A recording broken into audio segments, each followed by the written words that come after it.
धर्मानुरागी सुश्रावकगण एवं शीलवती बहिनों, परम आराध्या परम पूजनीय श्री गुरनी जी महाराज के पावन श्री चरणों में रहकर जो कुछ मैं ग्रहण कर रही हूँ आपके समक्ष कहने का प्रयास करूँ।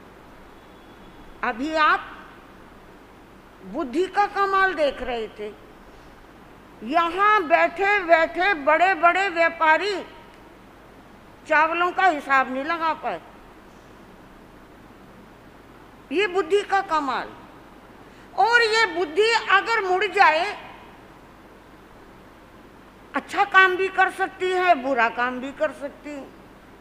ये बुद्धि संसार के समस्त संगी पंचेंद्रिय जीवों के पास बुद्धि है।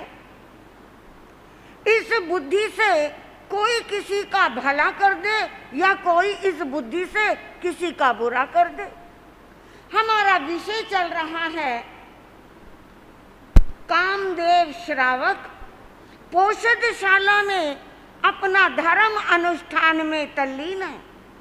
भगवान के द्वारा बताए गए आत्मनिर्जरा के साधन धर्म ध्यान में वो कामदेव श्रावक तल्लीन है।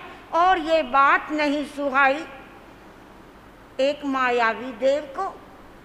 वो मायावी देव अपना जितना भयंकर रूप बना सकता था उसने वो भयंकर रूप बनाया और आकर कामदेव श्रावक को डराने लगा, धमकाने लगा, भयभीत करने लगा और कहने लगा,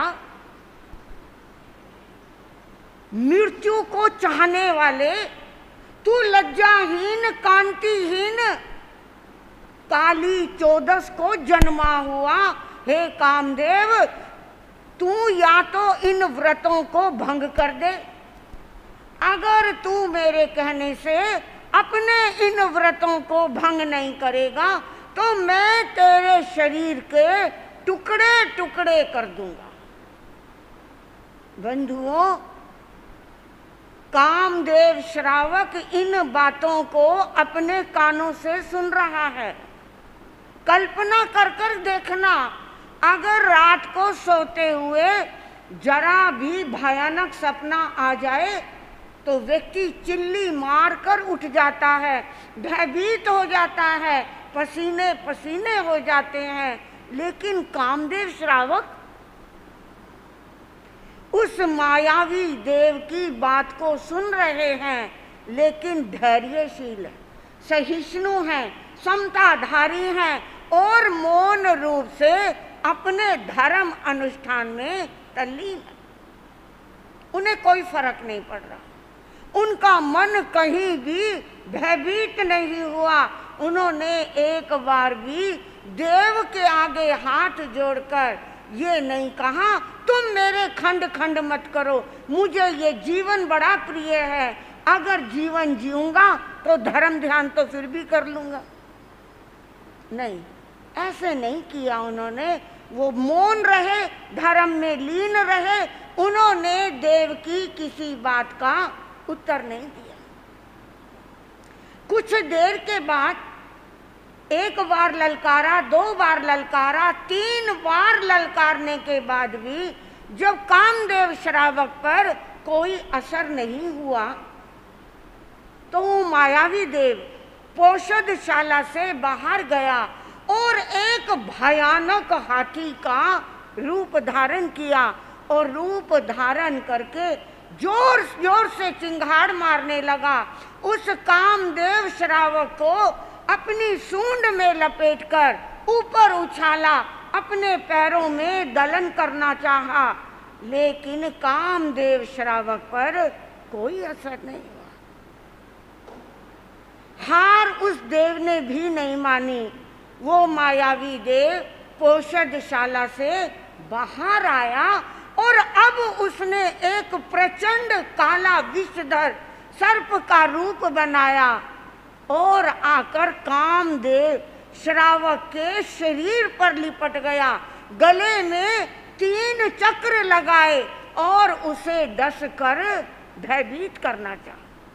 फिर ललकारा और कामदेव श्रावक को भयभीत करना चाहा। ये शरीर अलग है, आत्मा अलग है। जो कुछ भी आज हो रहा है वो मेरी आत्मा का अहित नहीं कर सकता। मेरे पास आत्मा का वो धन है जिसे ना कोई चुरा सकता है, जिसे ना कोई जला सकता है, जिसे ना कोई गला सकता है। आत्मा अजर है, आत्मा अमर है। इस आत्मा को कोई नुकसान नहीं पहुंचा सकता। देव जो कर रहा है उसे करने। ये सब प्रक्रिया करने के बाद अब वो मायावी देव पोषदशाला से बाहर आया और बाहर आकर एक दिव्य रूप बनाकर पोषदशाला में प्रविष्ट हुआ। कामदेव श्रावक के पैरों में पड़ गया। हे कामदेव श्रावक, आपकी कीर्ति अक्षुण्ण है। आप लज्जा से संपन्न हैं, आप लक्ष्मी से संपन्न हैं। आपकी सहिष्णुता, आपकी समता, आपका धैर्य अटल है, अकंप है। मैं बार बार आपके चरणों में क्षमा याचना करता हूं। कामदेव श्रावक ने अपना ध्यान खोला और ध्यान खोलकर देखा एक देव चरणों में अनुनय विनय करता हुआ क्षमा याचना कर रहा है। और उस देव ने बताया, सो धर्म सभा में शक्रेंद्र महाराज ने आज सभा में ऐलान किया कि इस मृत्यु लोक में एक कामदेव श्रावक है जिसे कोई देवी देवता, यक्ष, किन्नर, किम पुरुष, महोरग आदि कोई भी उसे धर्म से चलायमान नहीं कर सकता। उस सभा में बैठे हुए जब मैंने शक्रेंद्र महाराज के ये वचन सुने तो मुझे यकीन नहीं आया। मुझे लगा एक हाड़ मांस का औदारिक शरीर का मालिक एक मनुष्य आखिर इतनी शक्ति सहिष्णुता से संपन्न कैसे हो सकता। मैं चलूं और शक्रेंद्र महाराज के वचनों को मैं मिथ्या साबित करके दिखाऊं। मैं आपकी परीक्षा लेने के लिए आया था, मैं आपका धैर्य देखने के लिए आया, लेकिन जितना मुझे बताया गया उससे भी कहीं ज़्यादा आपका धैर्य अकंप है, अटल है। आपकी धर्म श्रद्धा प्रशंसनीय। माफी मांगकर वो देव जिस दिशा से आया था उस दिशा में लौट गया और अब वो कामदेव श्रावक पोषदशाला में बैठे बैठे धर्म आराधना कर रहे हैं। तभी उन्हें ज्ञात हुआ चंपा नगरी में महाप्रभु भगवान महावीर स्वामी जनता का कल्याण करने के लिए नगरी में पधारे। वो कामदेव श्रावक भी अपने दैनिक कार्यों से निवृत्त होकर भगवान के चरणों में पहुंचा। उनकी अनुनय विनय वंदन नमन करके जब धर्म सभा में बैठे तो स्वयं प्रभु महावीर स्वामी ने कामदेव श्रावक को संबोधित करते हुए कहा, कामदेव श्रावक, क्या रात्रि को ऐसा कुछ घटित हुआ कि एक देव जिसने तलवार लेकर तुम्हें भयभीत करना चाहा? तहत गुरुदेव, क्या उस देव ने तुम्हारे को हाथी बनकर डराया? जी जी गुरुदेव, जी भंते, ऐसा ही हुआ। क्या उस देव ने तुम्हारे को सर्प बनकर तुम्हारे शरीर पर 3 बल डालकर तुम्हें डसकर भयभीत करना चाहा? जी भंते, ऐसा ही हुआ। लेकिन कामदेव श्रावक, जो तुम्हारी धर्म के प्रति श्रद्धा है, जो तुम्हारे भीतर धैर्य है, सहिष्णुता है, वो अटल रही, अकंप रही, और वो देव उसी रात्रि तुमसे क्षमा मांगकर जिस दिशा से आया था उस दिशा में लौट गया। उस सभा में भगवान महावीर स्वामी ने कामदेव श्रावक की भूरी भूरी प्रशंसा की, अत्यंत प्रशंसा की। मेरे भाइयों और मेरी बहनों, अगर सभा में कोई साधु साध्वी आपका नाम ले, केवल मात्र नाम ले ले, मन कितना प्रफुल्लित होता है, मन कितना बाग बाग हो जाता है कि आज महाराज ने सभा में हमारा नाम लिया, और दूसरी बात, महाराज को हमारा नाम याद है, कितना अच्छा लगता है। लेकिन धर्म सभा में स्वयं प्रभु महावीर कामदेव श्रावक की धर्म श्रद्धा का, आप बात पे गौर कीजिएगा, भगवान महावीर स्वामी ने कामदेव श्रावक के धन की प्रशंसा नहीं की, उनकी कोठी बंगलों की प्रशंसा नहीं की, कामदेव श्रावक की धर्म श्रद्धा की प्रशंसा हुई। और यहाँ तक प्रभु महावीर स्वामी ने अपने चरणों में विराजमान साधु साध्वियों को बुलाया और कहा, देखो, जब एक साधारण, एक गृहस्थ, एक श्रावक, एक श्रवणोपासक अपने धर्म में, अपने व्रतों में इतना दृढ़ हो सकता है, उसकी धर्म श्रद्धा इतनी प्रशंसनीय हो सकती है, तो हे भव्य साध्वियों, हे भव्य साधुओं,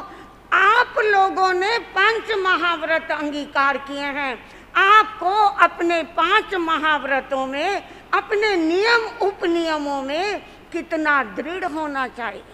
जब एक श्रावक देव के द्वारा दिए गए उपसर्गों से भयभीत नहीं हुआ, वो अपने धर्म से चलायमान नहीं हुआ, तो अगर साधु साध्वी के जीवन में कोई परिचय आता है, कोई उपसर्ग आता है, तो साधुओं को भी, साध्वियों को भी अपने व्रत, अपने नियमों में दृढ़ रहना चाहिए, विचलित नहीं होना चाहिए।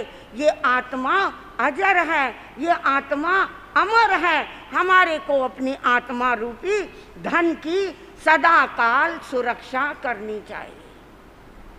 ऐसा सुनकर साधु साध्वी अपने अपने यथास्थान चले गए। धर्म सभा में जितने भी श्रावक श्राविका थे, सब जिस दिशा से आए थे, सब अपनी अपनी दिशा में लौट गए, और कामदेव श्रावक ने भगवान का आशीर्वाद प्राप्त किया। वो श्रावक ने अपने जीवन में 11 प्रतिमाओं को अंगीकार किया, 20 साल तक श्रावक पर्याय का पालन करते हुए 1 मास की संलेखना संथारा किया, अपना आयुष्य पूर्ण करके प्रथम देवलोक सुधर्म कल्प में 4 पल्योपम की आयु को प्राप्त किया। और प्रभु महावीर स्वामी ने फरमाया, ये श्रावक देवलोक की भव स्थिति को पूर्ण करके महाविदय क्षेत्र में उत्पन्न होगा। महाविदय क्षेत्र में उत्पन्न होने के बाद वहाँ से अपनी आत्मा के सभी कर्मों को समाप्त करके सिद्ध बुद्ध और मुक्त हो जाएगा। बंधुओं, आचार्य सुधर्मा स्वामी ने अपने चरणों में विराजमान जम्बो स्वामी को 7वें अंग शास्त्र उपासक दशांग सूत्र के दूसरे श्रावक के जीवन पर्याय को, उनके जीवन चरित्र को इस प्रकार सुनाया। अगले समय में आचार्य भगवान श्री सुधर्मा स्वामी किस श्रावक का जीवन पर्याय सुनाएंगे, समय आएगा आपके सामने धर्म चर्चा रखी जाएगी।